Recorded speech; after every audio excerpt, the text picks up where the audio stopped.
Guess the gringo forgot his proper place again. Rafa Leon's words dripped arrogance as his cartel trucks idled under the Texas sun, dust curling around their tires. He saw Zeke as a proud black rancher standing too tall on land he was never meant to keep, a man too foolish to bow before real power. That night, Rafa's men returned with gas and rifles, setting the Monroe Ranch ablaze, flames climbing high into the sky. They thought the fire would erase him. Instead, it awakened something far stronger, and Zeke rode south with 15 Navy SEALs. Before we go any further, comment where in the world you are watching from and make sure to subscribe because tomorrow's story is one you don't want to miss. The midday Texas sun beat down mercilessly on Monroe Ranch, turning the air into a shimmering haze. Chickens pecked lazily at the ground, searching for insects in the parched earth. The peaceful scene shattered as 3 white pickup trucks roared up the dusty driveway, their engines growling like angry beasts. Each vehicle bristled with mounted weapons, sun glinting off the metal barrels. Ezekiel, Zeke Monroe, emerged from the barn's shadow, his navy t-shirt dark with sweat where it clung to his broad shoulders. He wiped his neck with a bandana, brown overalls dusty from morning work. His eyes narrowed as he counted 12 armed men climbing out of the trucks. Rafa Leon stepped out last, moving with the lazy confidence of a man used to getting his way. His gold chain caught the sunlight, heavy against his exposed chest where his shirt hung open. A cruel smile played across his face as he approached, boots crunching on the gravel. "Nice spread you got here, Monroe," Rafa called out, spreading his arms wide. "Be a shame if something happened to it." Hector, Rafa's lieutenant, flanked his boss with a hand resting on his holstered pistol. The other cartel members spread out in a loose semicircle, rifles held casually, but ready. "State your business and go," Zeke said, his voice steady and deep. His stance remained relaxed, but his eyes tracked every movement. Rafa pulled a folded document from his back pocket, waving it like a flag. "Just a simple piece of paper needs signing. Water rights transfer. Fair price, too." His smile widened. "Consider it a generous offer." "This land's not for sale," Zeke replied. "Neither are the water rights. My grandmother's will and deed are clear on that." "Your grandmother?" Rafa laughed, the sound sharp and mocking. "Dead women don't need water, friend." Zeke's jaw tightened. "My answer's no." Rafa's smile vanished. In 2 quick steps, he pressed the cold barrel of a chrome pistol against Zeke's cheek. The metal burned hot from the sun. "Maybe you didn't hear me right." Zeke didn't flinch. His dark eyes locked onto Rafa's, unflinching, unafraid. The tension crackled between them like static before a storm. A police SUV pulled up, lights off, sirens silent. Sheriff Dalton Briggs stepped out, adjusting his hat against the glare. His boots kicked up dust as he approached, badge gleaming. "Now what's all this about?" Briggs drawled, playing at confusion. His hand rested casually on his service weapon. "Sheriff?" Zeke acknowledged, without looking away from Rafa. "These men are trespassing." Briggs clicked his tongue. "Looks to me like a simple business discussion." He moved closer, positioned slightly toward Rafa's group. "Mr. Leon here has some legitimate interests in local water rights. Might be smart to hear him out." "Legitimate?" Zeke's voice carried a dangerous edge. "Since when does legitimate business come with armed men and threats?" "Times are tough," Briggs said smoothly. "For your own good, you might want to cooperate. Consider your position here." The standoff stretched taut as a wire. Then one of Rafa's men, grinning mean, deliberately kicked Zeke's old cattle dog sleeping in the shade. The dog yelped, scrambling away. Something snapped in Zeke's eyes. His first punch caught the dog kicker square in the throat. The man dropped, gasping. Chaos erupted in the yard. Two cartel soldiers rushed Zeke from opposite sides. He grabbed a shovel leaning against the barn, spinning it like a staff. The wooden handle connected with one attacker's wrist with a sharp crack. The man screamed, his gun dropping to the dirt. Zeke's military training showed in every movement, efficient, precise, deadly. He ducked under a wild swing and drove his forehead into another attacker's nose, cartilage crunching. Blood sprayed. Hector charged in with a knife, but Zeke was ready. He unwrapped the heavy chain from his waist in one fluid motion, whipping it out to entangle Hector's weapon hand. A sharp yank disarmed him. The air filled with curses in English and Spanish, boots scuffling in the dust. Zeke moved like water, each strike calculated and brutal. Another enforcer fell, clutching his ribs. Someone's teeth scattered in the dirt. The staccato burst of machine gun fire split the air. Everyone froze as bullets tore into the sky. Silence crashed down. Zeke stood in the center of the chaos, chest heaving. Blood trickled from a split lip, but his eyes burned with controlled fury. Around him lay groaning cartel soldiers, some clutching broken bones, others simply trying to crawl away. Sheriff Briggs moved in with handcuffs out, but instead of approaching Rafa or his men, he grabbed Zeke's wrists. "You're under arrest for assault and disturbing the peace." Rafa dabbed at his bleeding lip with a silk handkerchief, his smirk returning as he watched Briggs secure the cuffs. The click of metal seemed to echo across the suddenly quiet ranch yard. Through the cruiser's dirty window, Zeke watched his ranch grow smaller in the distance. His hands throbbed where the skin had split during the fight, blood drying dark between his fingers. The cuffs bit into his wrists each time the car hit a bump in the road. Sheriff Briggs adjusted his rear-view mirror, catching Zeke's eye. "You just had to make things difficult, didn't you?" He shook his head. "Could have been a peaceful afternoon." Zeke said nothing, his jaw tight. The memory of his dog's yelp burned in his mind.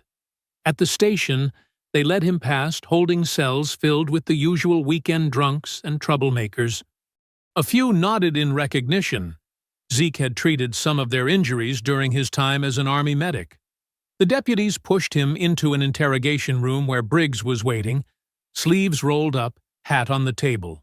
"Let's talk about your choices today," Briggs began, leaning back in his chair. The fluorescent lights cast harsh shadows across his face. "Violence isn't the answer, son. Not in my county. Those men came armed to my property," Zeke stated flatly. "They threatened me. Mr. Leon came to discuss a business proposition."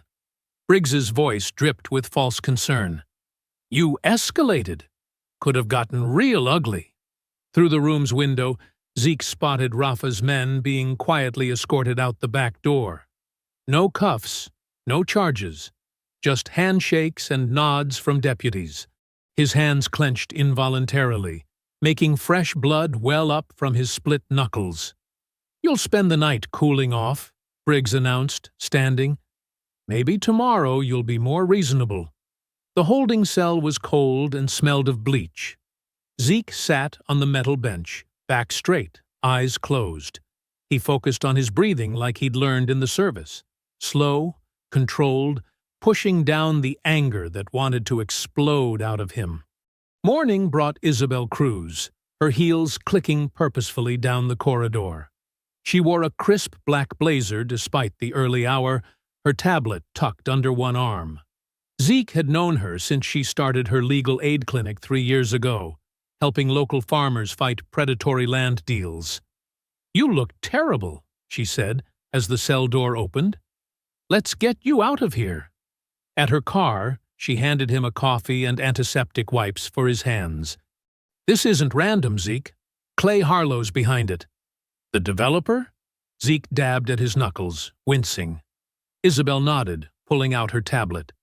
Silver Dominion LLC, his company, filed emergency environmental remediation papers yesterday. They're claiming your land is contaminated and needs immediate seizure. That's impossible.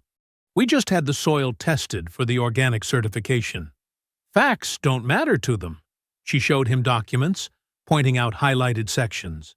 Harlow's got friends in the county offices. They'll push this through fast unless we fight back. Zeke studied the papers, his expression darkening. And Rafa? That's where it gets interesting.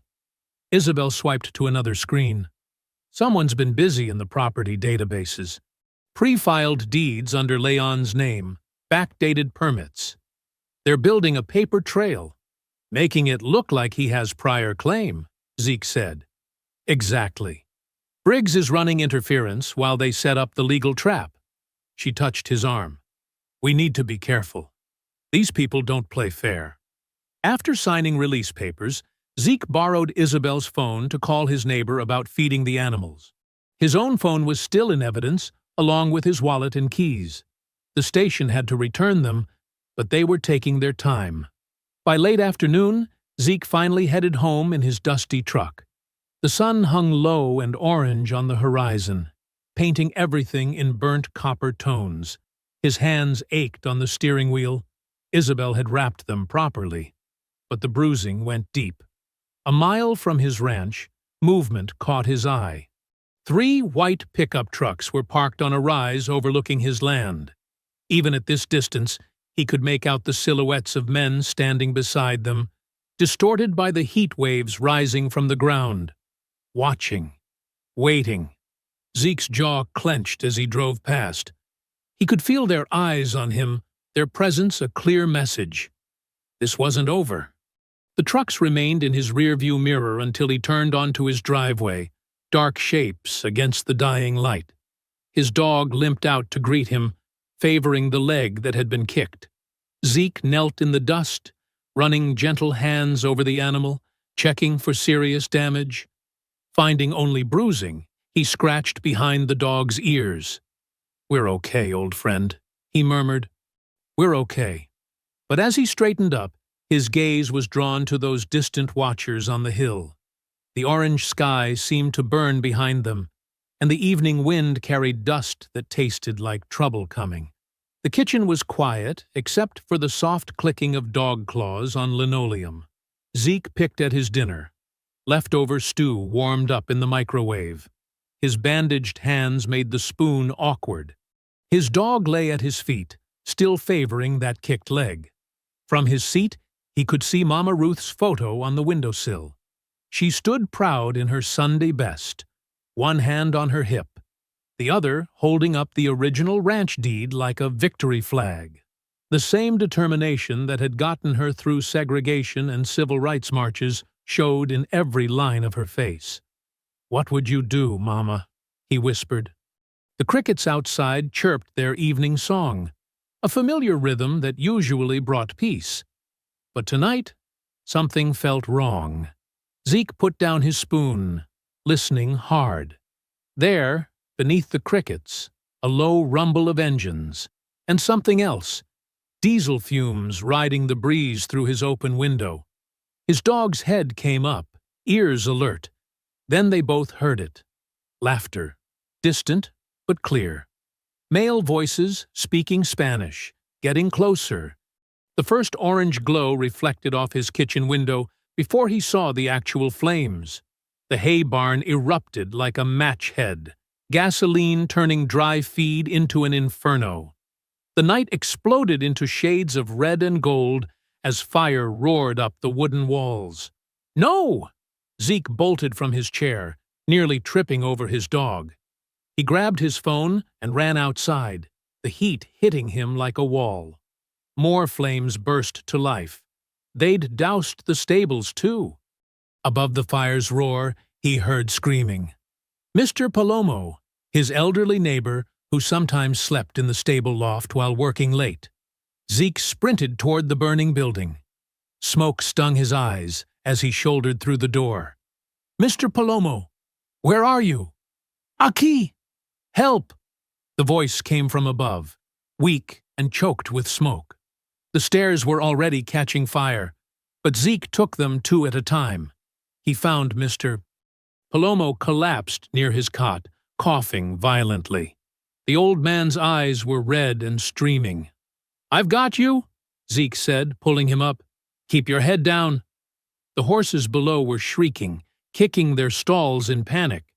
Zeke half-carried Mr. Palomo down the burning steps, feeling wood crack beneath their feet. They stumbled out into the yard just as part of the roof collapsed behind them. Zeke ran back to free the horses, but the heat was too intense. The animals' terrified cries cut through him like knives. He had to back away, helpless, as the flames consumed everything. Through the wall of fire, he spotted figures standing just beyond his property line. The orange light caught on rifle barrels and white teeth as Rafa's men watched, laughing and passing bottles between them. They'd come to enjoy the show. Zeke grabbed his phone, dialed 911. The dispatcher assured him deputies were on their way. But minutes passed, then half an hour. No sirens came. When he called again, they claimed the units were having trouble finding the address. Mr. Palomo sat in the dirt, oxygen mask from Zeke's old medical kit strapped to his face. Zeke tried to save what he could, but the fire was too widespread, too hot.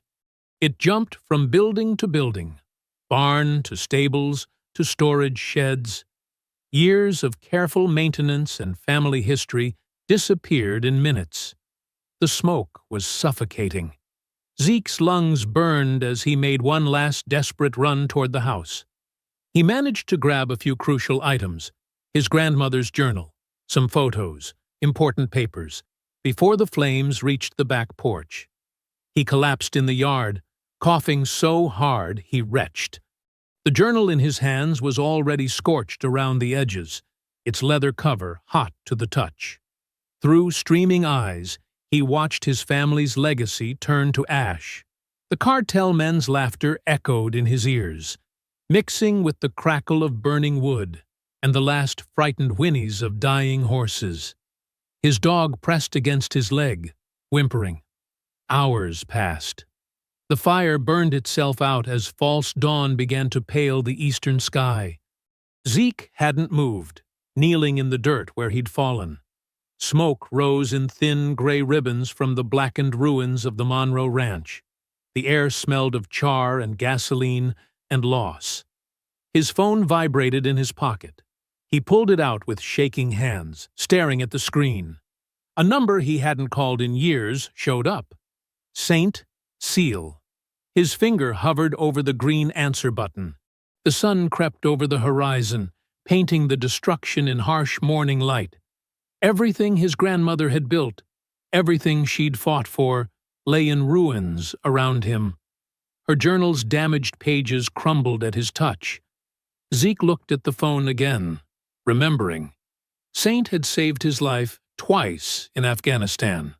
They'd made a pact back then. If either one ever truly needed help, one call was all it would take. He'd never used that promise, had hoped he never would. The phone kept vibrating. Somehow, Saint knew. He always knew. Zeke pressed the button and raised the phone to his ear. The desert sun hammered the empty parking lot of Rosa's Diner, a faded building squatting beside the highway outside El Paso. Heat waves danced off abandoned cars, their paint peeling in the merciless Texas weather. Inside, ceiling fans spun lazily over cracked vinyl booths and chrome-edged tables. Zeke sat in the furthest corner, his back to the wall, watching the door. His grandmother's burned journal lay on the table before him like a wound. The waitress had stopped trying to refill his coffee an hour ago, leaving him alone with his thoughts and the quiet hum of the refrigerator. The bell above the door chimed.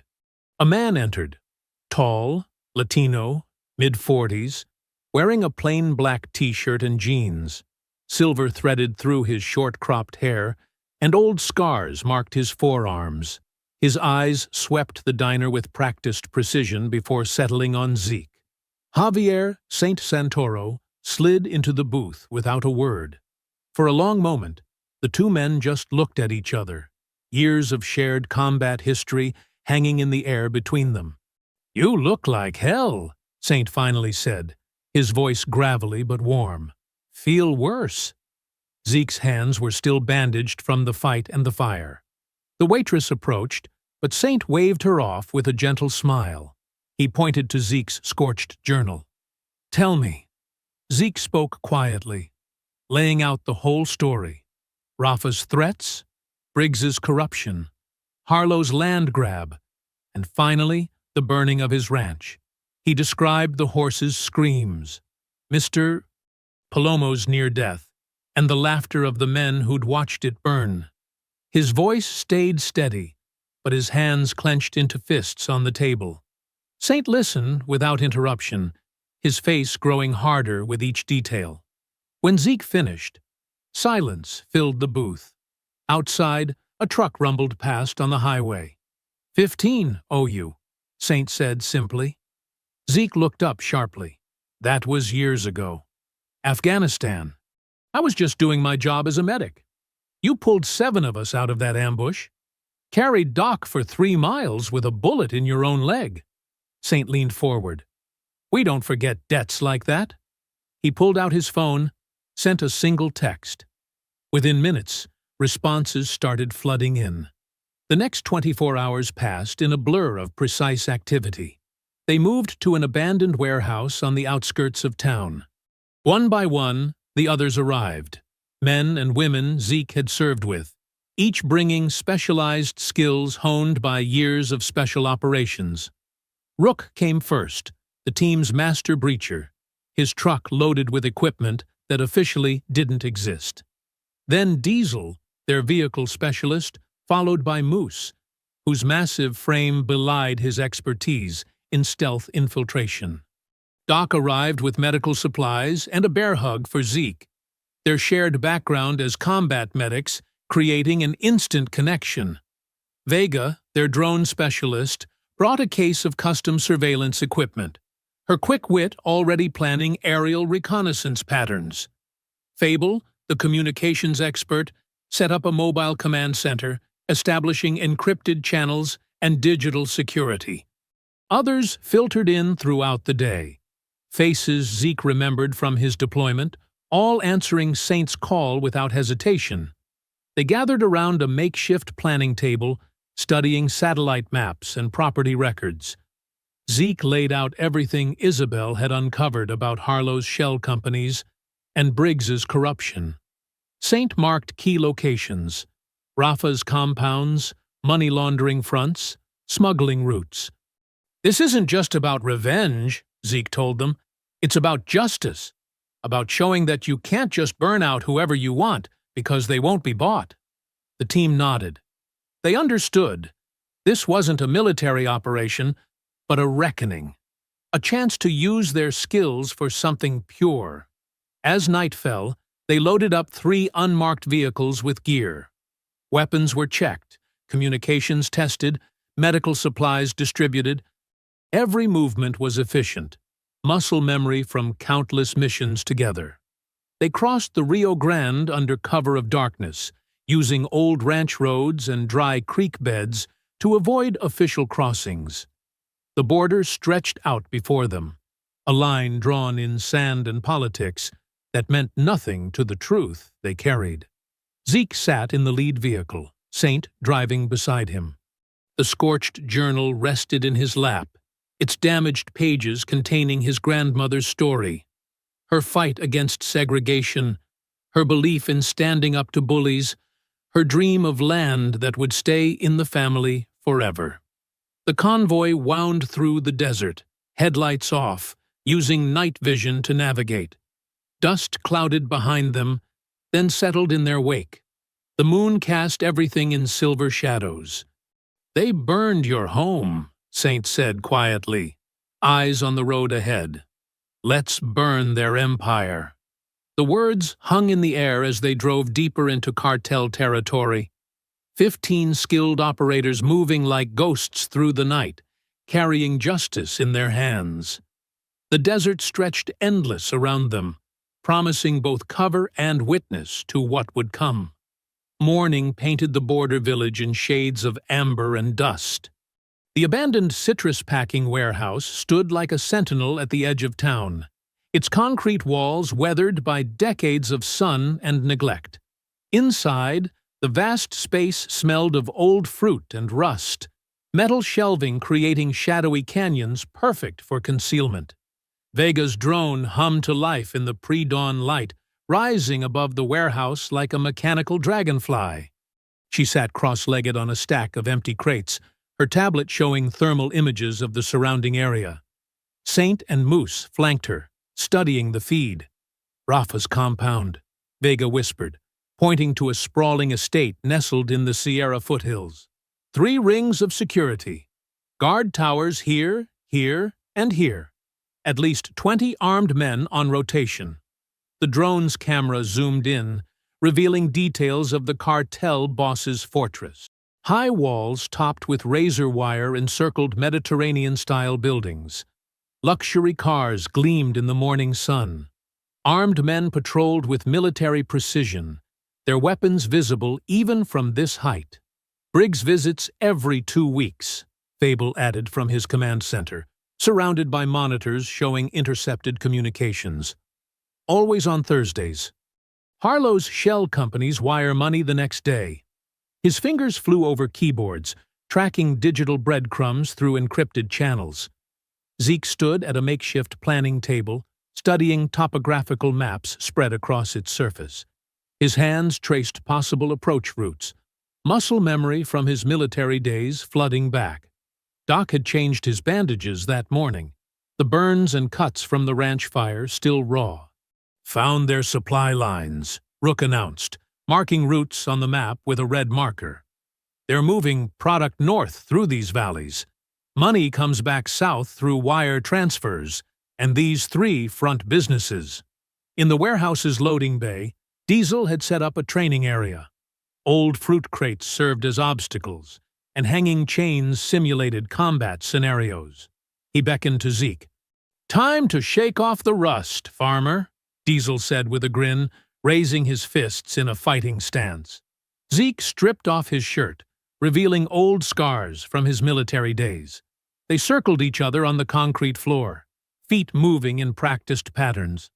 Diesel struck first, a quick combination that Zeke blocked, muscle memory returning like an old friend. They sparred for hours, sweat mixing with dust. Diesel taught him new techniques, helping him adapt his combat medic training to more aggressive applications. The warehouse echoed with the sound of impacts and controlled breathing. "Looking better," Saint commented, watching from the sidelines. "But we need to move soon. Got word of a cartel convoy tonight." As dusk approached, they gathered their gear. Silenced rifles were checked and rechecked. Night vision goggles were adjusted. Comms were tested one final time. They set up the ambush on a lonely stretch of road cutting through scrubland. Rook and Moose planted flashbangs in the ditches. Vega's drone provided overwatch, its thermal camera tracking heat signatures approaching from the south.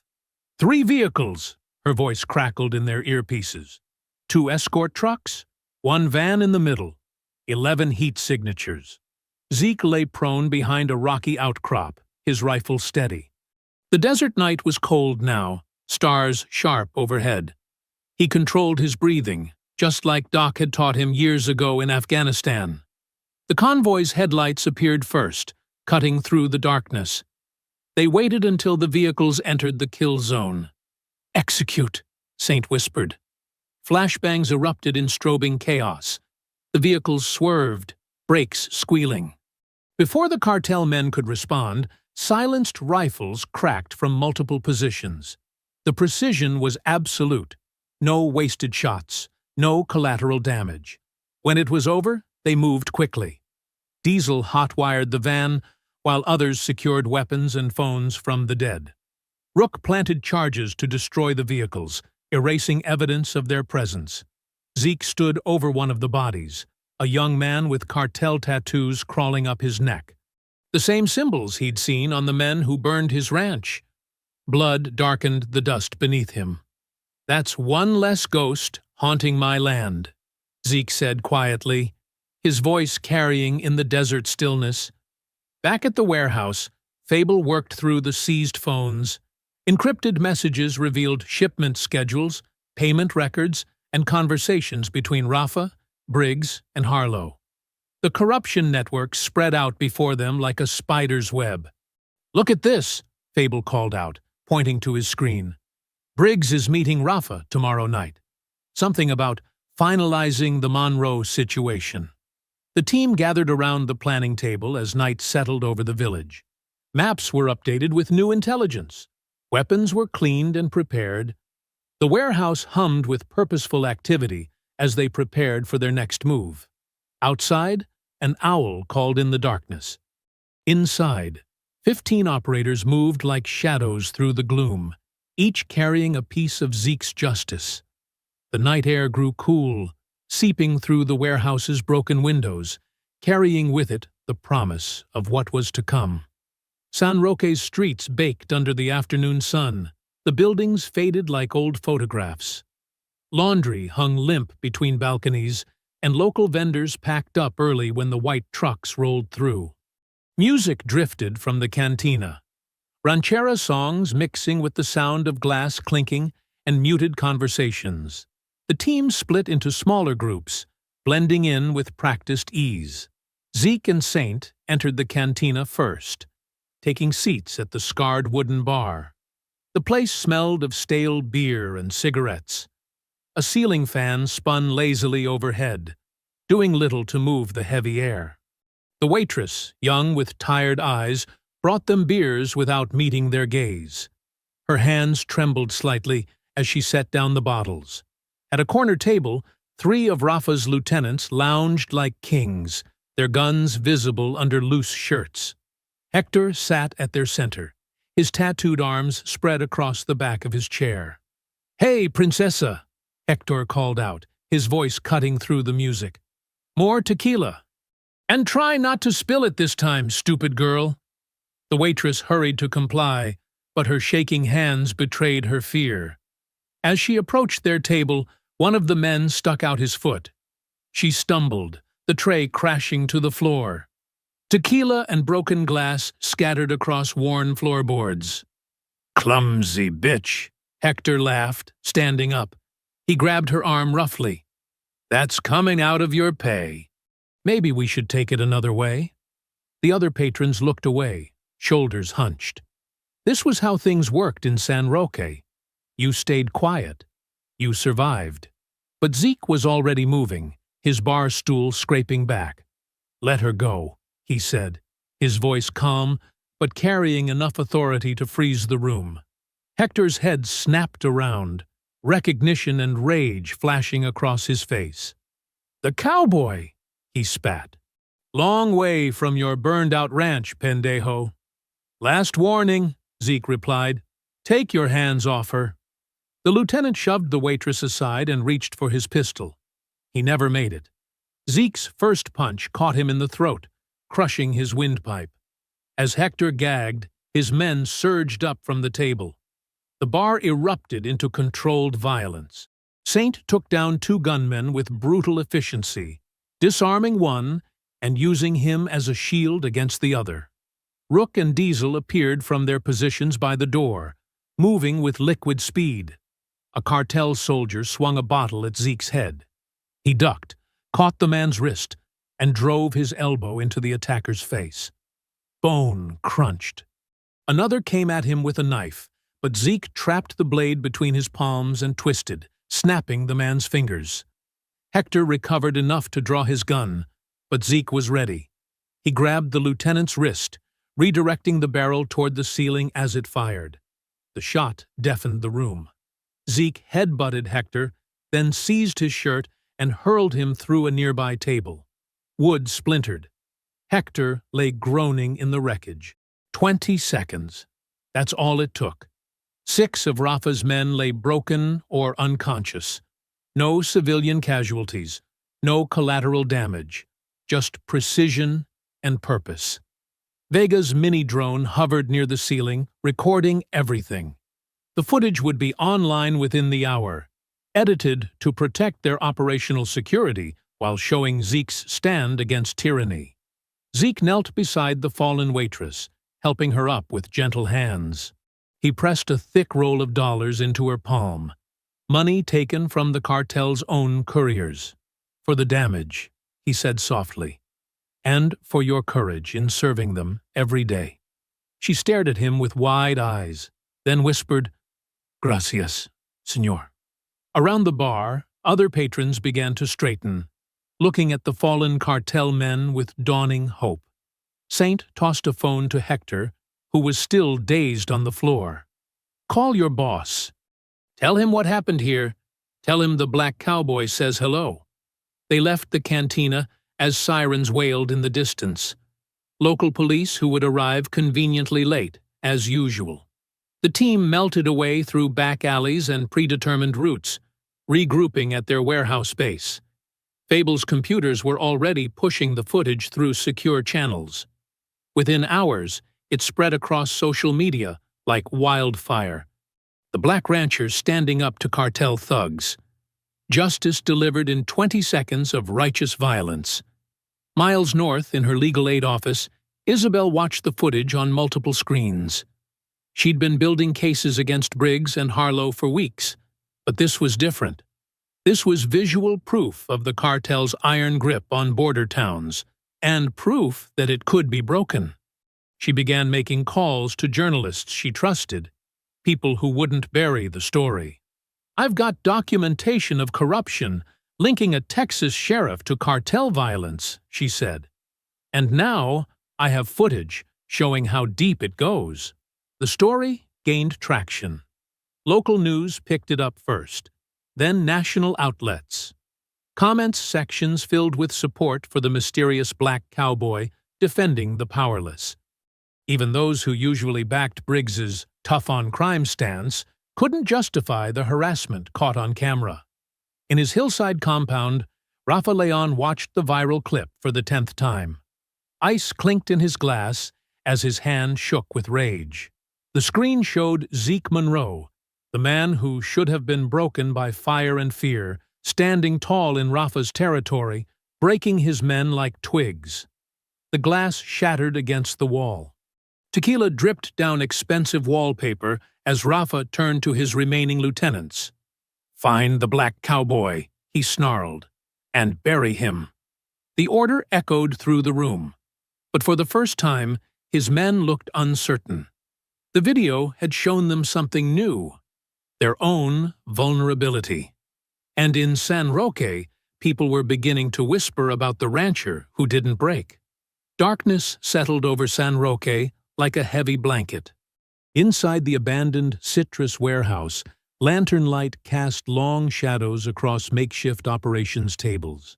The air smelled of dust and old fruit, mixed with gun oil and coffee. Zeke leaned over detailed satellite maps spread across wooden crates, his fingers tracing supply routes through the mountains.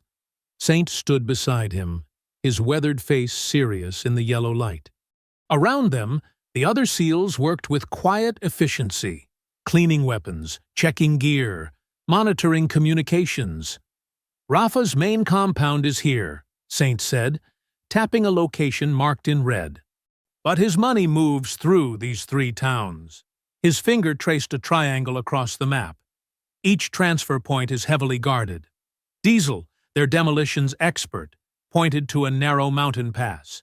"We could set up here, force their convoy to bottleneck." In the corner of the warehouse, partially hidden behind stacked equipment, Marcus Fable Lang hunched over his laptop. His fingers moved quickly across the keyboard, face illuminated by the blue screen glow. To anyone watching, he appeared to be doing his job, monitoring communications, maintaining their secure network. But Fable was typing a different kind of message. Subject: Monroe Operation Update to Handler 47. Status: Critical target expanding influence in border region. Local support growing after Cantina incident. Team planning aggressive moves against cartel infrastructure. Request immediate guidance on containment protocols. He encrypted the message using a buried protocol, separate from the team's normal channels. His handler's response came minutes later. Priority: Protect Asset Leon. DOJ DAA operations require his continued cooperation. Redirect Monroe team. Use extreme measures if necessary. Fable's hands shook slightly as he deleted the exchange. The weight of his secret mission pressed down on him like a physical thing. He believed in law and order, in the system. But watching Zeke work, seeing the justice he brought to forgotten places, made everything feel less certain. "Fable," Saint called out. "What's our comm situation for tomorrow?" "All secure," he replied, keeping his voice steady. "I've got repeaters set up through the hills. We'll maintain contact, even if they try to jam us." But even as he spoke, he was already coding a subtle backdoor into their communications. A way to scramble their signals at the crucial moment, make it look like cartel interference. The warehouse's metal walls creaked in the night wind. Rook and Vega returned from perimeter check, reporting all clear. The team settled into their planning rhythm, marking targets, calculating angles, preparing for the next day's operation. Zeke's phone buzzed. Isabel's name lit up the screen. "Got something," she said, without preamble when he answered. "Been digging through Harlow's shell companies. Found a pattern of payments to DEA front operations." Zeke put the phone on speaker, letting the team hear. "What kind of payments?" "Consulting fees, property purchases, all through firms that trace back to known DEA shells. But here's the weird part. The timing matches perfectly with Rafa's expansion into new territories. Every time he takes new ground, Harlow's companies make payments." Saint's expression darkened.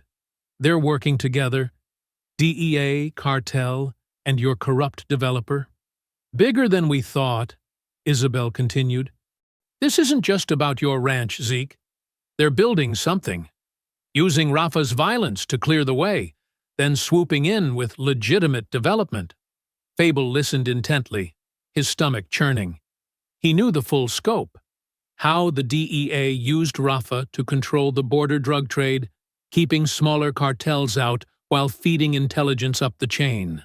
It was ugly, but it was policy. And now Zeke's crusade threatened to expose everything. While the team focused on Isabel's call, Fable quietly accessed a separate system. He began uploading doctored shipping manifests, purchase orders for restricted weapons, all carefully crafted to implicate Zeke's operation. Just enough evidence to justify a federal crackdown if needed. "We hit their money tomorrow," Zeke declared after ending the call. "Cut off Rafa's cash flow, force them to show their hand." The team nodded in agreement, but Fable saw the plan unraveling before it began. His manipulated data was already spreading through law enforcement networks, painting Zeke as an arms dealer, a threat worse than the cartel he fought. Zeke paused in his planning, a slight frown crossing his face. Something felt off, a soldier's instinct warning him of unseen danger. He studied the warehouse shadows, the faces of his trusted team, searching for what his gut was trying to tell him. Outside, diesel engines rumbled in the distance. Cartel trucks moving north under cover of darkness, carrying money, drugs, and secrets that went all the way to Washington. The sound carried on the dry wind, mixing with the creak of old warehouse beams and the soft clicks of weapons being checked one last time. Fable closed his laptop, hiding his screen as Zeke walked past. They exchanged nods, a gesture of trust that felt like acid in Fable's throat. Tomorrow's mission loomed before them, heavy with the weight of betrayal not yet revealed. Dawn painted the sky in shades of purple and orange, the sun not yet visible over the eastern hills. In a dry riverbed carved deep into the earth, Zeke lay prone behind a cluster of sun-bleached rocks. His rifle scope swept the dirt road above, waiting. Beside him, Saint checked his watch. 5 minutes, he whispered.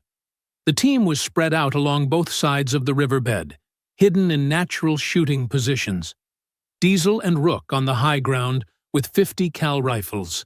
Vega and Doc in the brush below with med kits and breaching charges.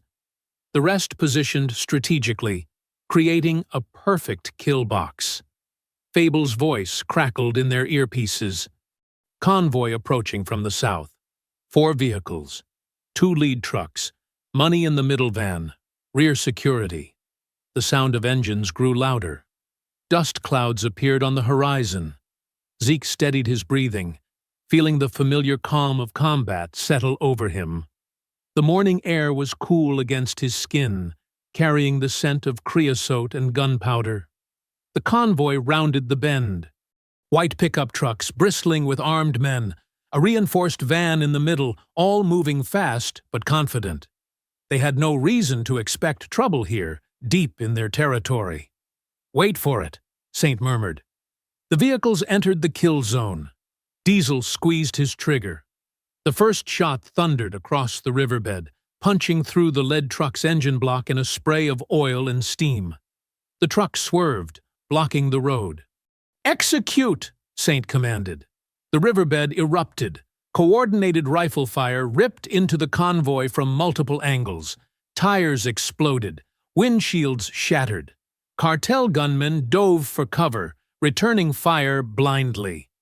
Zeke rolled to his right as bullets kicked up dirt around him. He spotted 3 men taking position behind their disabled truck. In one smooth motion, he dropped to his stomach, aimed beneath the vehicle's chassis, and squeezed off 3 precise shots. The men fell, clutching their legs. "Moving!" he called out, sprinting to the overturned truck. Bullets whined past his head. He slid behind the truck bed, feeling the impact of rounds hitting the other side. Through the gun smoke, he saw the money van's driver trying to reverse.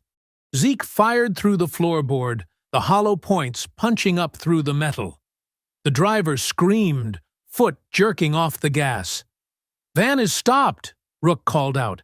"West side clear." Saint's voice came sharp and clean. "Breach the van! Breach now!" Doc and Vega sprinted forward, moving like shadows. They placed shaped charges on the van's rear doors. "Fire in the hole!" The explosion was contained but powerful.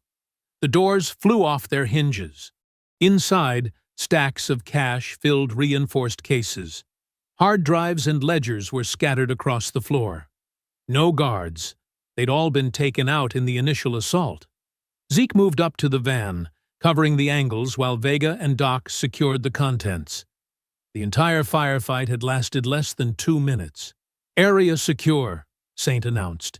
"Diesel, get those cameras ready." They dragged the cases into the morning light. The money was bundled in neat stacks: dollars, pesos, euros. Millions in cash. The hard drives would be even more valuable, containing the evidence they needed. Zeke pulled out his phone, hands steady despite the adrenaline still coursing through him. He started the live stream, pointing the camera at the captured haul. "Look at this," he said, his voice clear and strong. "This is cartel money, blood money." Every stack bought silence. Every bundle paid for protection. This cash was headed to Sheriff Briggs, to Clay Harlow, to everyone who helps them steal and kill. He picked up a ledger, flipping through pages of transactions. "Here's the price list for corruption. 20,000 to ignore a murder. 50,000 to burn down a ranch. 100,000 to make evidence disappear." The viewer count climbed rapidly. Comments flooded in. People were sharing the stream, tagging news outlets. "They thought they could hide in the dark," Zeke continued. "Thought money would keep everyone quiet. But here's the truth in the sunlight."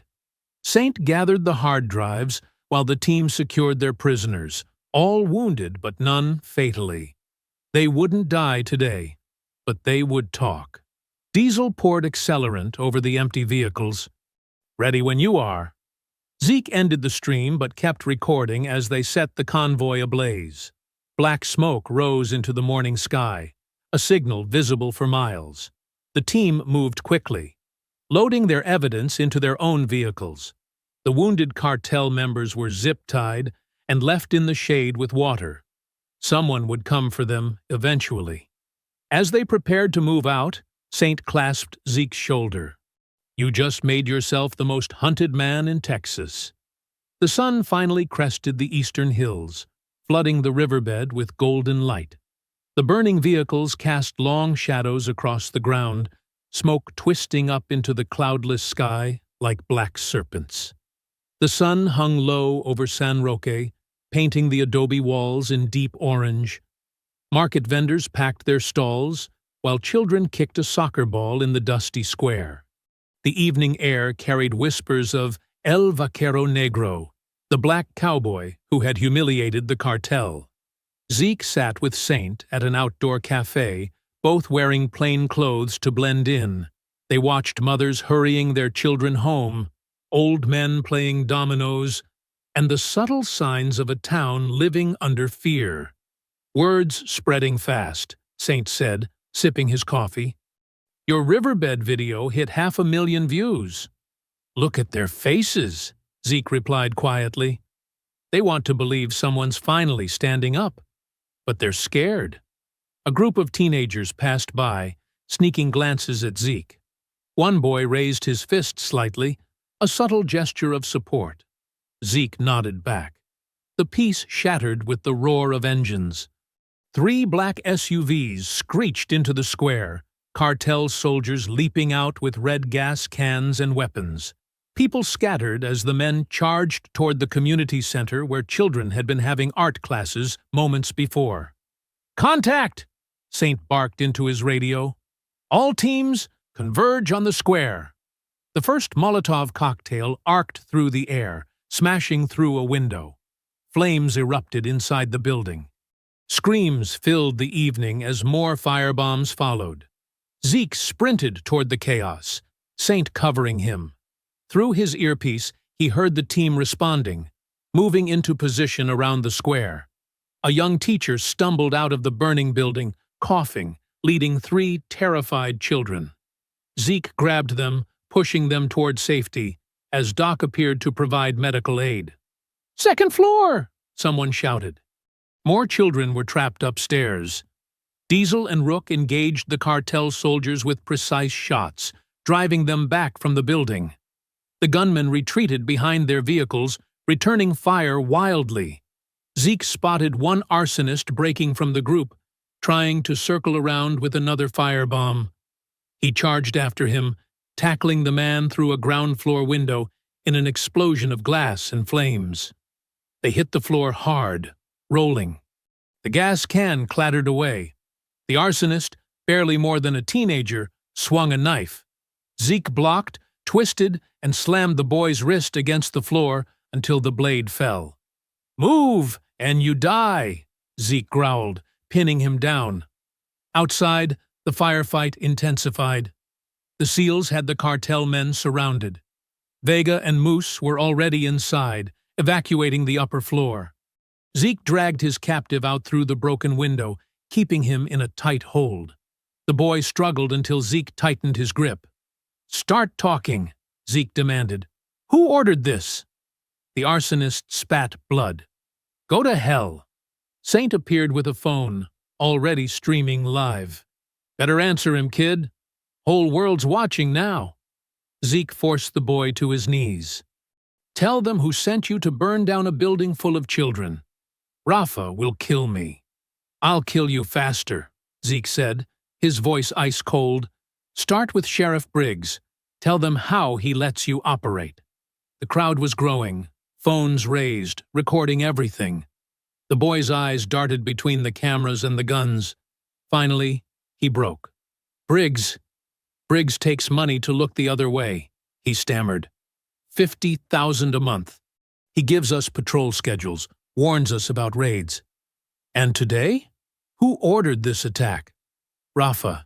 He said to send a message. Show everyone what happens to towns that help Zeke Monroe. The crowd muttered angrily.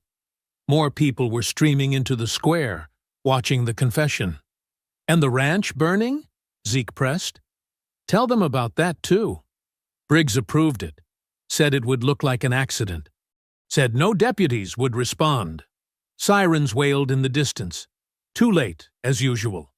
The cartel gunmen had fled, leaving their wounded behind.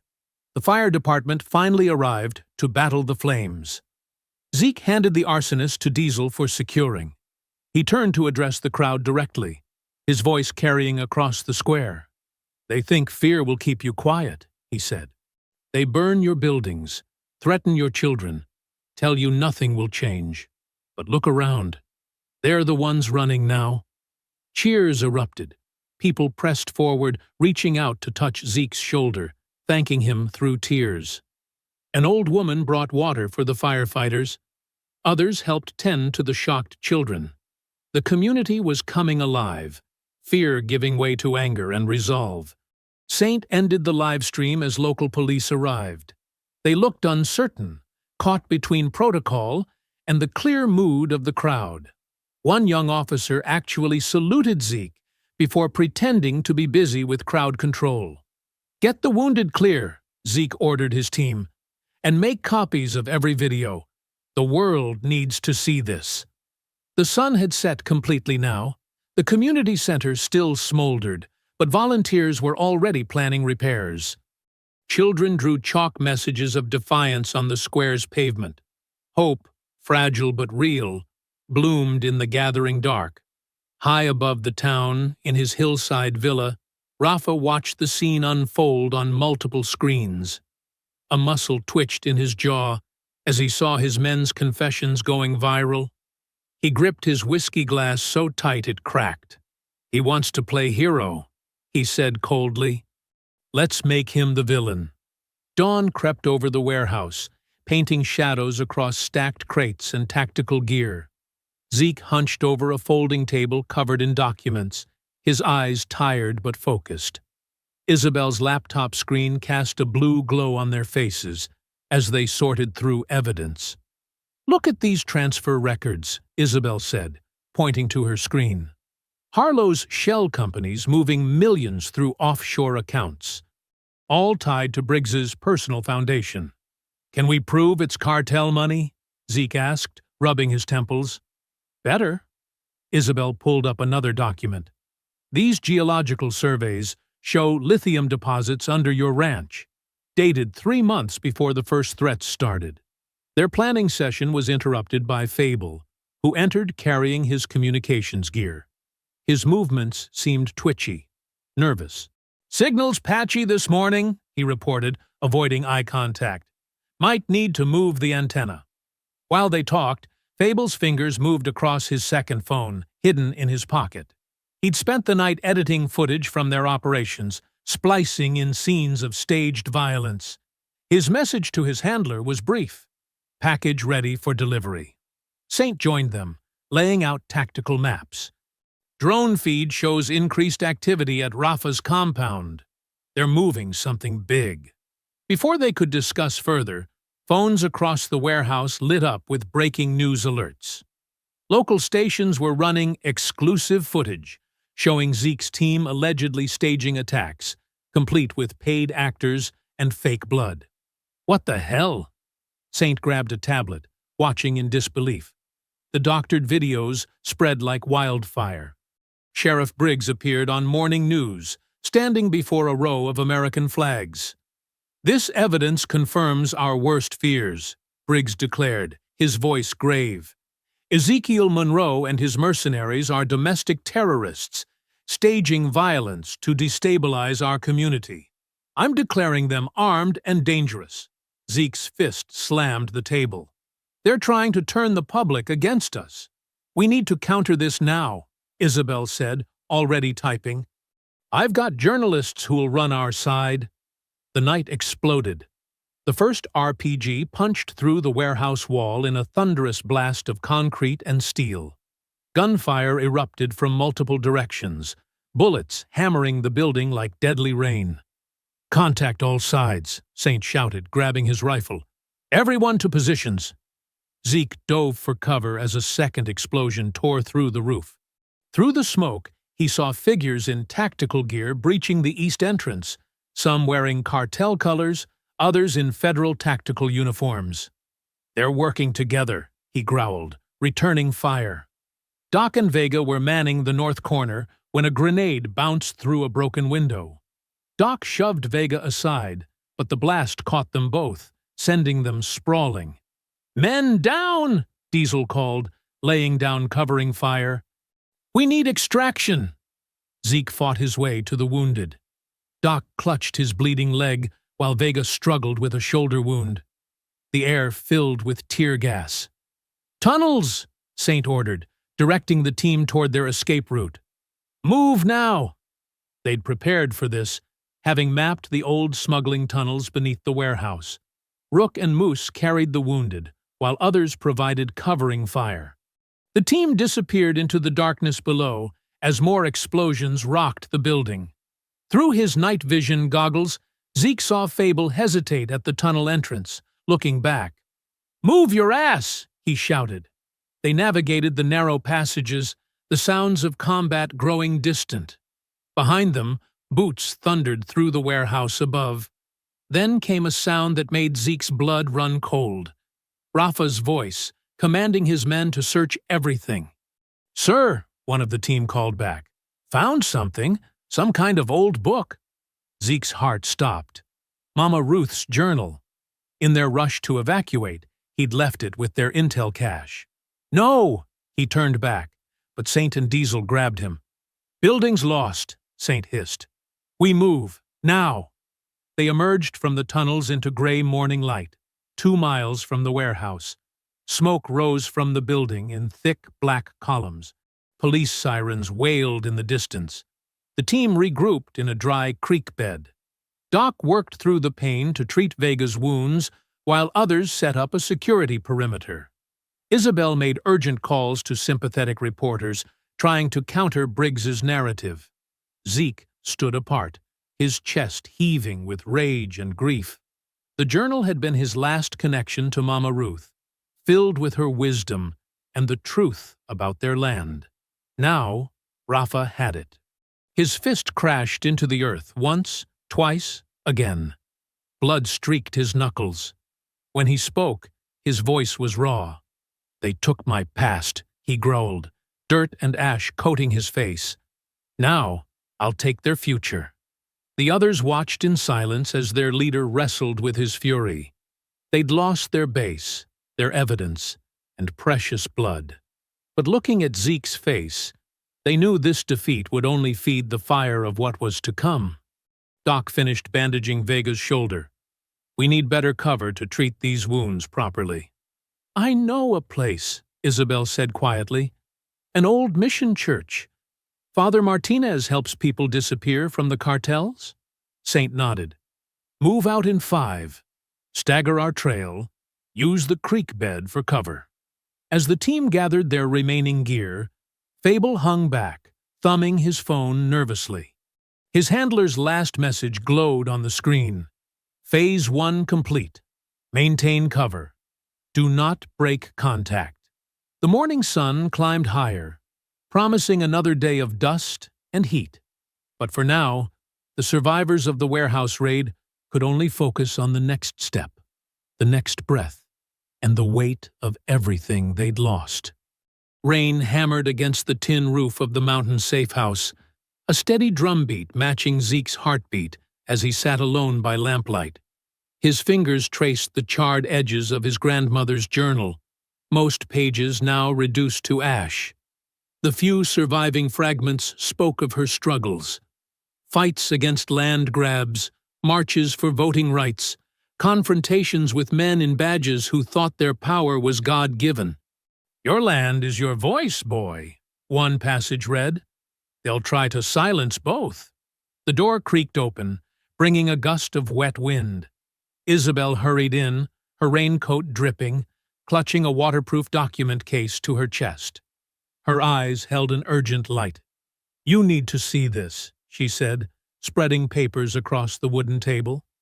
"I went through every record of your grandmother's final years. Found something interesting.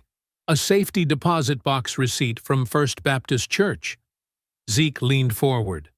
"Mama Ruth wasn't Baptist." "Exactly." Isabel pulled out more documents. "She also filed an amended deed in 1985, but it's not in any county system. The original should be in that church box." Saint emerged from the shadows where he'd been cleaning weapons. "How long until Rafa's men figure this out?" "They won't," Isabel said. Ruth was clever. She listed the box under her maiden name, and the church has protected refugee documents for generations. Lightning flashed outside, illuminating the room. In that brief brightness, Zeke saw determination etched on every face. These people, a lawyer who fought corruption from within, a warrior priest who kept his word like scripture, and 12 other operators scattered through the safe house, had risked everything for his cause. "We move now," he decided, standing, "before the storm gets worse." The church stood dark against the stormy sky, its bell tower a black finger pointing accusingly at the heavens. Father Martinez met them at the side door, his weathered face grave as he led them through candlelit corridors to the vault beneath the sanctuary. "Your grandmother," he said to Zeke, "she knew things would get worse before they got better. Said some truths need to age like wine before they're ready to be tasted." The lockbox contained a leather portfolio, its contents preserved in plastic. Isabel spread them carefully on a stone table while Saint kept watch at the stairs. Zeke's hands trembled as he opened the first envelope. The original deed was there, its anti-dispossession clauses intact. Legal language that made the land impossible to seize without direct Monroe family consent. But beneath it lay something more explosive, a microcassette, and a stack of sworn testimonies from 1988. "Play it," Isabel whispered, setting up a portable recorder. A voice crackled through decades of silence. The previous sheriff, Howard Briggs, Dalton's father. He spoke of protection money, of looking the other way while Mexican heroin moved north, of a woman in Juarez who bore him a second son. "Rafael Leon," the voice confessed. "My boy, same age as Dalton. His mother named him, raised him wild while I raised his brother to wear a badge. God help me, I've created 2 kinds of monsters." Zeke's mind raced. "Briggs and Rafa are brothers." "Half-brothers," Isabel corrected, pulling out a birth certificate. "Both sons of a corrupt sheriff who thought he could control both sides of the border. One legitimate, one hidden. Both rotten to the core." The truth hit Zeke like a physical blow. This wasn't just about his land or even the cartel's power. This was about legacy, about how corruption flowed through bloodlines like poison, about powerful men who thought they could play both sides of justice. "Your grandmother knew," Father Martinez said softly. "She kept these secrets until the right moment, until someone strong enough could use them." More papers emerged. Bank transfers showing Howard Briggs funding Rafa's early criminal enterprise, photos of both brothers at secret meetings, and finally, a letter from Mama Ruth herself.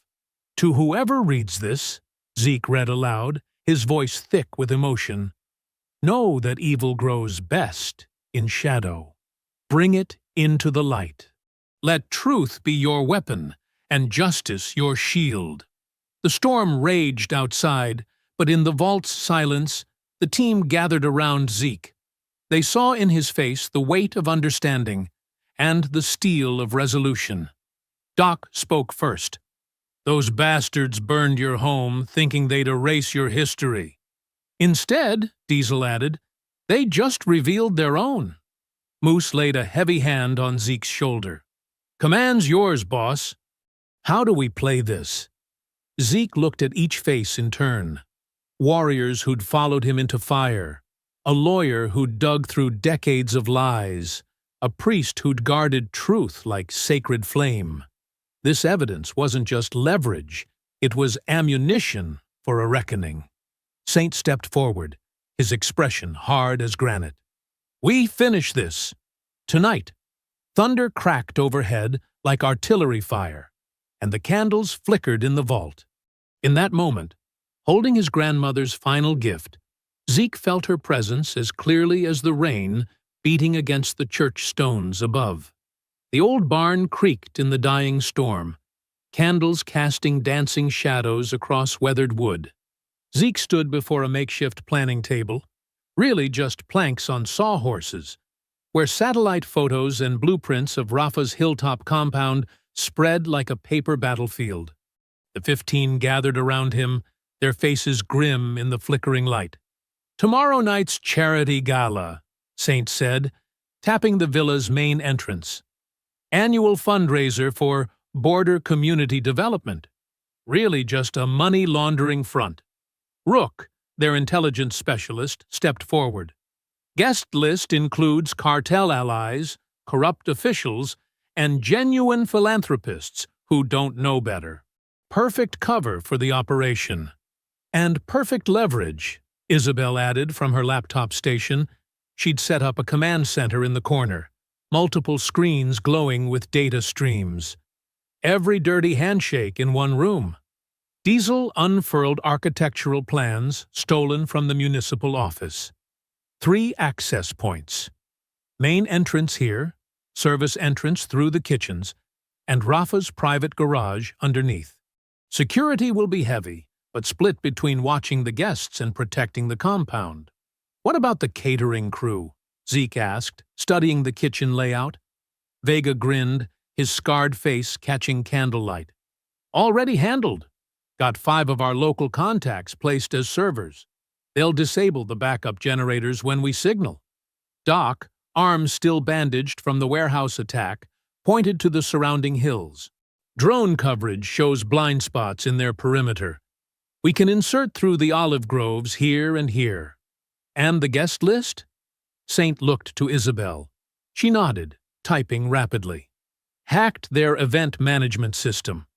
Added our covers as minor real estate developers from Monterey. They're expecting new money. Won't look too close."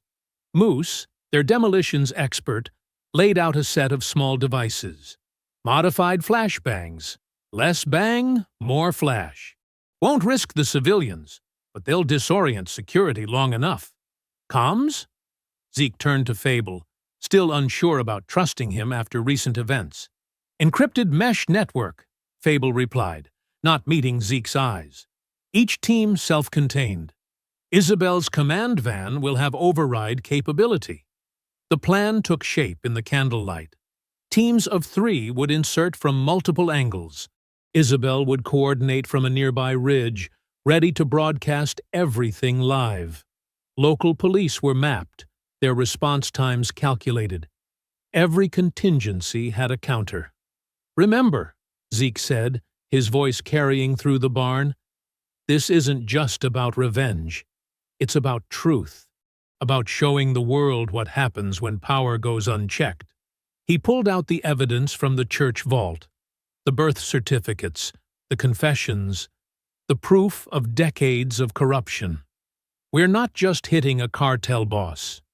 We're exposing a system that lets men like Rafa and Briggs think they own justice."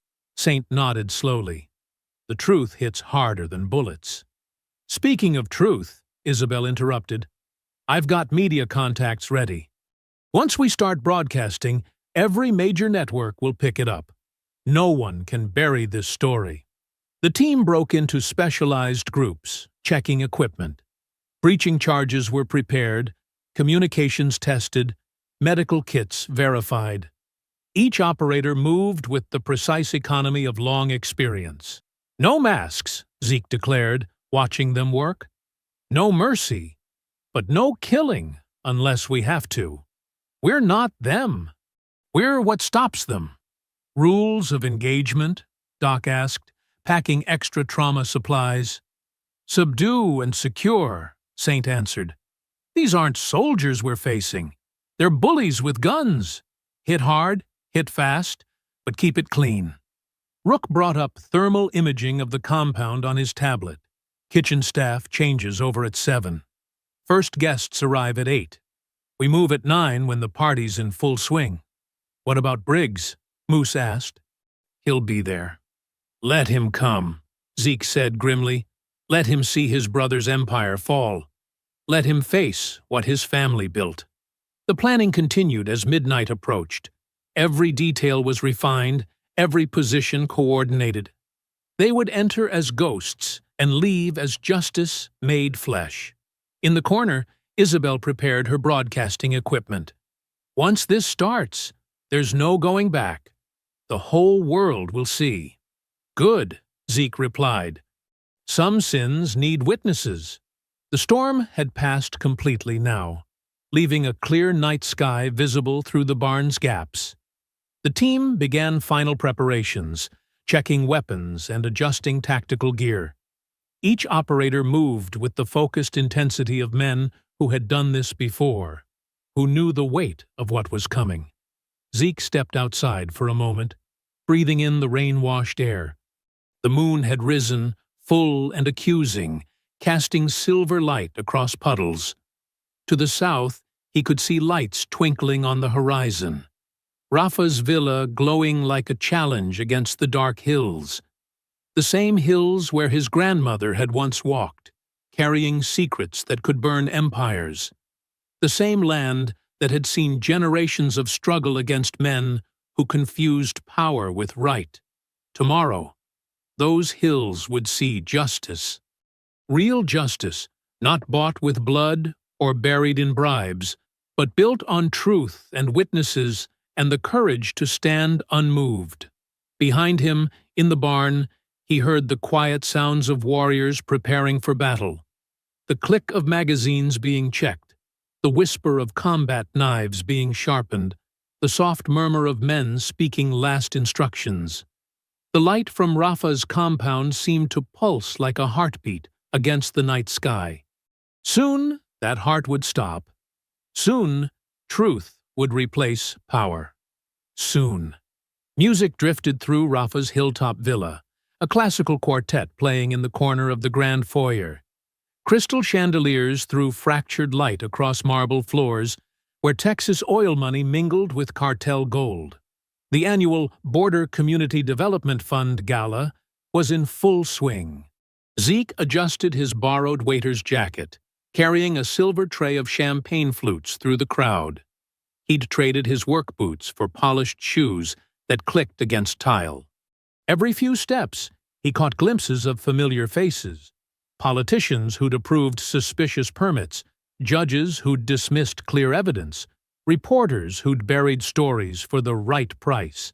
Near the main staircase, Sheriff Briggs held court in his dress uniform, medals gleaming.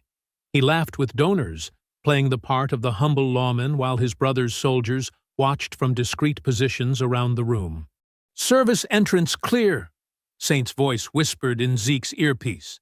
He was in the kitchens with 3 other SEALs, all wearing staff uniforms. "Charges set on the backup generators." "Roof team in position," came Rook's quiet confirmation. "Drone coverage shows no counter-surveillance. They're blind." Isabel's voice crackled from the command van. "Broadcasting equipment online. Every major network is standing by. You say the word, we go live." Zeke moved through the crowd like a ghost, noting security positions. Rafa's men tried to look elegant in ill-fitting suits, but their eyes gave them away. Predator's eyes, always scanning. He counted 16 visible guards, probably twice that number hidden. The classical music shifted to a waltz. On the mezzanine above, Rafa emerged in a white dinner jacket, gold watch catching light. The journal, Mama Ruth's journal, was tucked under his arm like a trophy. He descended the stairs slowly, savoring his moment. "Target confirmed," Zeke subvocalized, moving to Phase 2. He placed his champagne tray on a side table and made his way toward the service corridor. A guard stepped into his path, hand moving to his concealed weapon. "Kitchen needs more ice," Zeke said in Spanish, holding up an empty bucket. The guard hesitated, then nodded him through. In the kitchen's controlled chaos, Saint and the others had already subdued the real staff, zip-tied and secure in the walk-in freezer. Smoke grenades lay hidden in champagne crates, ready for deployment. 60 seconds, Isabel announced. "Feeds are hot." Zeke took position by the main doors. Through the windows, he could see Diesel's team on the perimeter, disguised as valets. Moose's breaching charges were in place on the power junction boxes. 30 seconds, Saint counted down. God's watching, brother. Make it clean. The classical music reached a crescendo. Rafa was speaking now, thanking his distinguished guests for supporting border communities. The irony would have been funny if it wasn't so violent. 10 seconds, Isabel said. Cameras ready. 5, 4, 3, 2, execute. The villa plunged into darkness. Before anyone could react, smoke billowed from strategic points around the ballroom. The quartet's music died in confused squeaks. Screams erupted as flashbangs thundered through the space. Zeke moved fast, night vision active. 2 guards went down before they could draw. Precise strikes to throat and temple. Saint's team surged from the kitchen, targeting security positions mapped during recon. Clear! Clear! Clear! The confirmation calls came rapid-fire through comms as teams secured their sectors. Guests stampeded toward exits, only to find them controlled by disguised SEALs. The smoke created chaos, but the team moved through it like sharks through dark water. Each operator had specific targets. The corrupt judge trying to hide behind a column, the developer reaching for a panic button, the dirty cops fumbling for their weapons. Briggs bellowed commands, his authority crumbling as he realized he'd lost control. He drew his service weapon, but Rook's team was ready. A precision shot from a beanbag round dropped him, gasping. Primary target moving, Doc called out. Rafa's heading for the ballroom, Zeke pursued through smoke-filled corridors. 2 cartel soldiers emerged from a side door. He took them down hard, bones cracking against walls. Their expensive suits didn't help them fight any better than street clothes.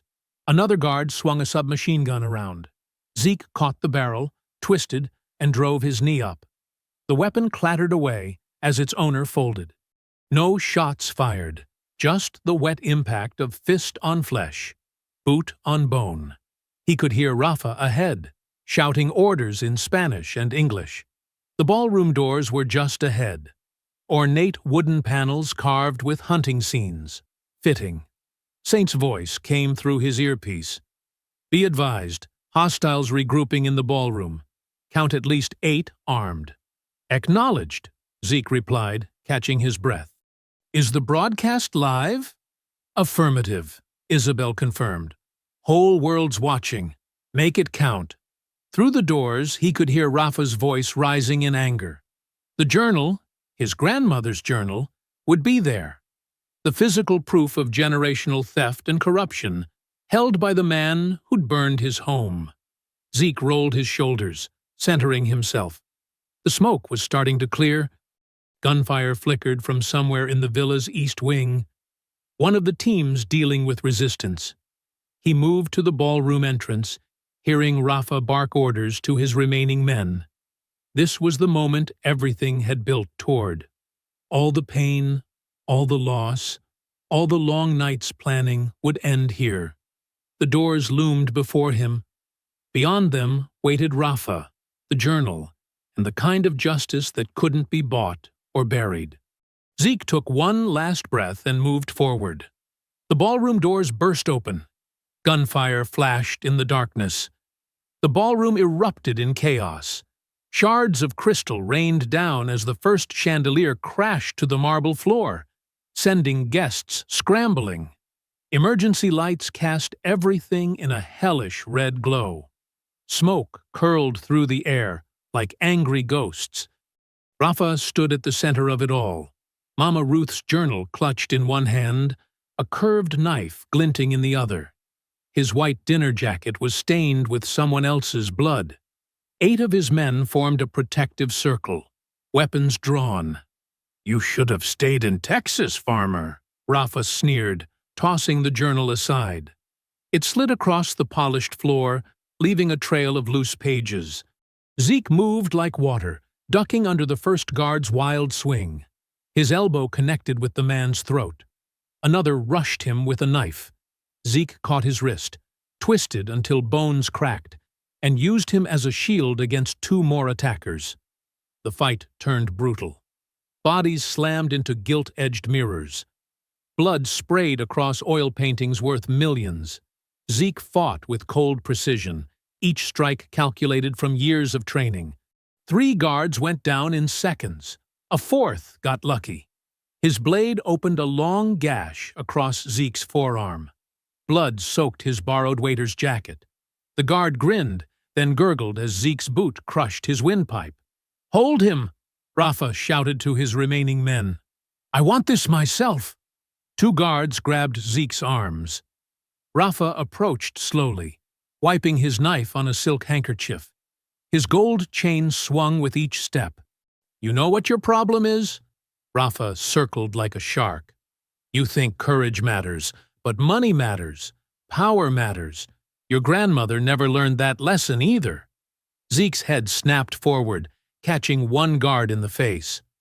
As the man staggered, Zeke broke free and charged Rafa. They crashed through a table laden with champagne glasses. The knife slashed air inches from Zeke's throat. They grappled on the floor, rolling through broken crystal. Rafa fought dirty, trying to gouge eyes, bite, anything to win. But Zeke had trained for this, had lived this moment in his mind 1,000 times. He caught Rafa's knife hand and slammed it against the marble once, twice, 3 times until the blade clattered away. Rafa headbutted him, splitting Zeke's lip. Blood and sweat mixed as they struggled. "The cameras!" Isabel's voice crackled through Zeke's earpiece. "Get him in position!" With a roar, Zeke lifted Rafa bodily and drove him down onto the marble. The impact knocked the wind from the cartel boss. Before he could recover, Zeke pinned him face up, one knee on his chest. "Now!" Zeke shouted. The ballroom's walls lit up as hidden projectors activated. Every surface became a screen, displaying evidence in high definition: bank transfers, property deeds, sealed court documents. Rafa's empire of corruption laid bare. Saint appeared, dragging a zip-tied fable. The communications specialist looked terrified, his expensive tactical gear now just a prisoner's costume.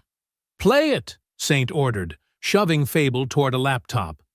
With trembling hands, Fable pulled up an audio file. A cold official voice filled the ballroom. "Asset Rafael Leon is to be protected at all costs.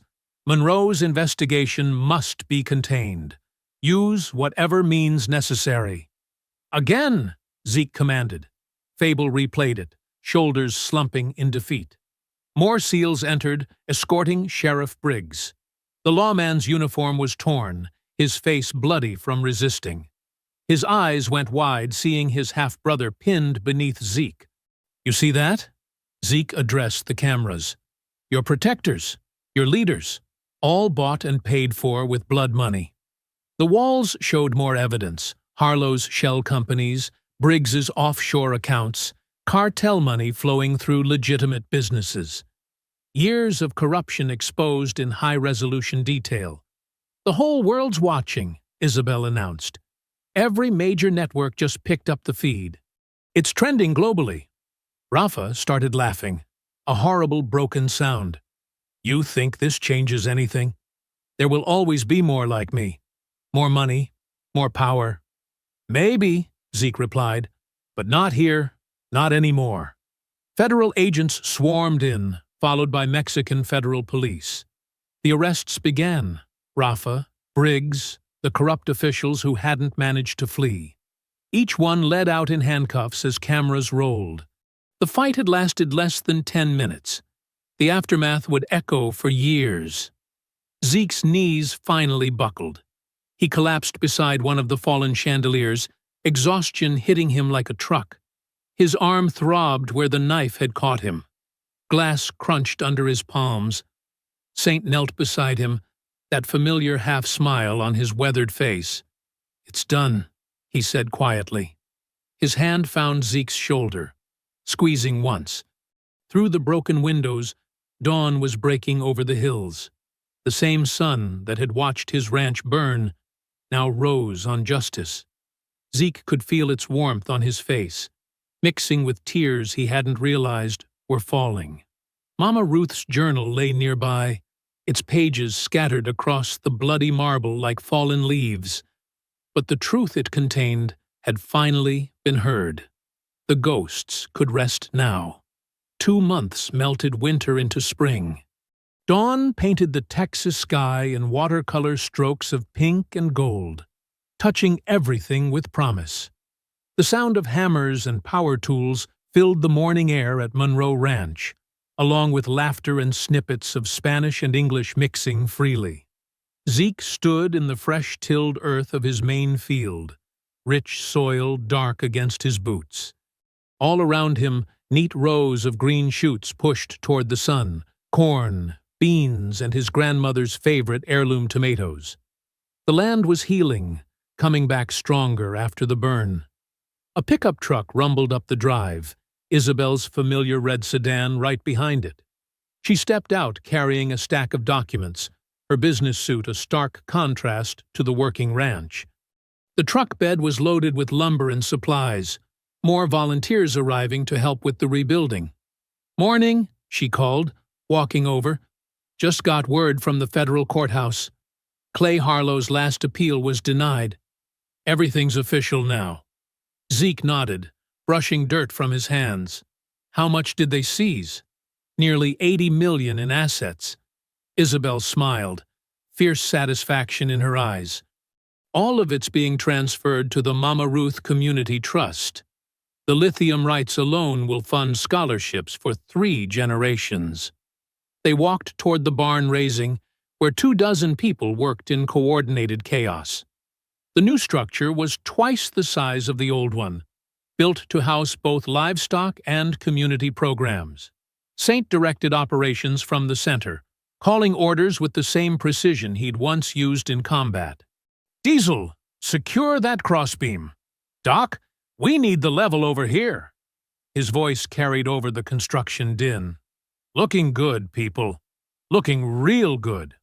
Several of the 15 had stayed on, helping rebuild what fire had taken. Others sent supplies, money, or skilled workers through their networks. The brotherhood forged in war now served a different kind of justice. Near the fence line, Mr. Palomo's grandchildren helped younger kids plant a vegetable garden.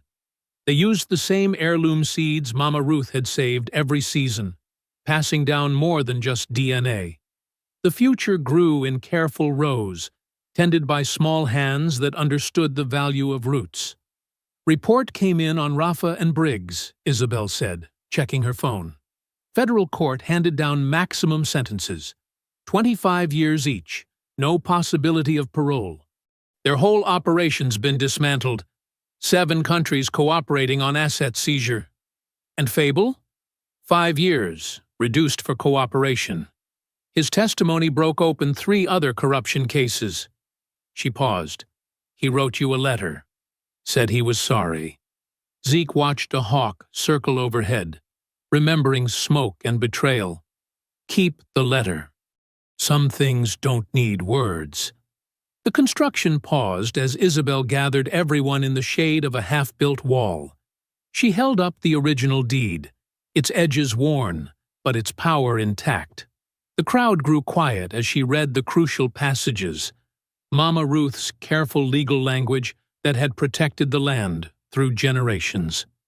This property, being held in perpetual trust for the benefit of the community, Isabel's voice carried clear and strong, shall never be sold, seized, or transferred without unanimous consent of the Monroe family and appointed community representatives.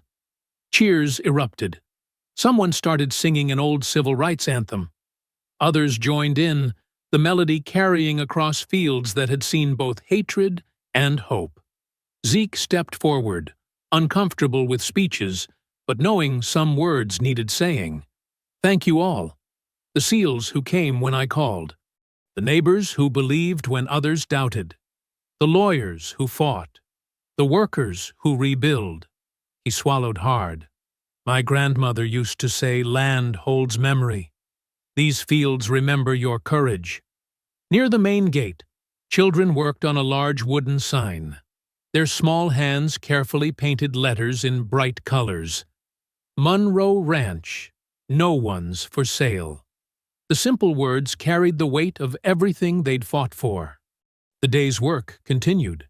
Women from the church brought lunch, tamales, fried chicken, and 3 kinds of pie. The meal became a celebration, people sharing food and stories in the spring sunshine. Old divisions seemed smaller now, burned away like chaff. Even the sheriff's department had new leadership. Deputies who'd once looked away now patrolled regularly, exchanging waves with ranch workers. Change came slowly, but it came. As sunset painted the sky, Zeke and Saint leaned against the new fence, watching the day's helpers head home. The rebuilt barn stood solid against the darkening sky, already housing new livestock. Tomorrow would bring more work, more healing, more growth. "They thought fire would break me," Zeke said quietly, running a hand along the fresh-cut lumber. "Turns out, it forged me." Saint nodded, understanding in his weathered face. They stood in comfortable silence as evening settled over the ranch. Workers' headlights traced paths home through the gathering dusk. The land stretched wide around them, fields replanted, fences mended, scars turning slowly into strength. The ranch spread out below them, reborn from its ashes. New buildings rose where old ones had burned. Fresh paint marked new beginnings. Justice had been served, not through violence, but through truth and community and stubborn hope. In the distance, lights began appearing in neighboring houses. The ranch was no longer just one family's stand against corruption. It had become something larger, a symbol, a sanctuary, a promise kept. I hope you enjoyed that story. Please share it with your friends and subscribe so that you do not miss out on the next one. In the meantime, I have handpicked 2 stories for you that I think you will enjoy. Have a great day.